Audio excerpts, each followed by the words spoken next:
സത്യമായിട്ടും ഇത് ബിരിയാണിയല്ല. സവാളയും തക്കാളിയും മസാലയും ചേർത്ത് കുക്കറിൽ തയ്യാറാക്കിയ റൈസാണ്. ഓയിൽ ഒട്ടും ചേർത്തിട്ടില്ല, എരിവുമില്ല.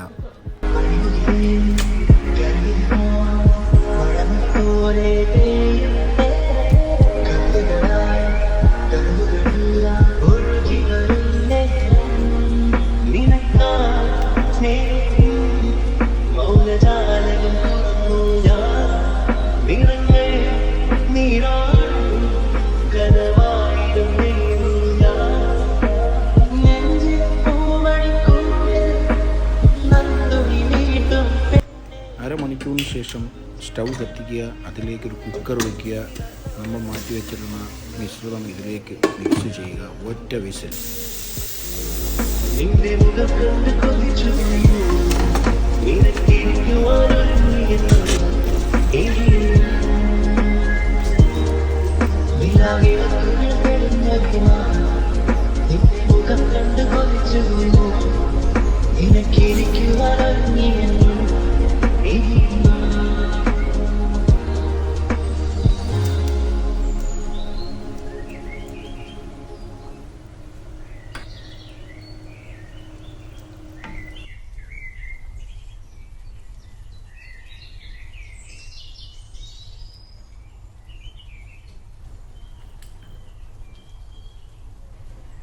Wow.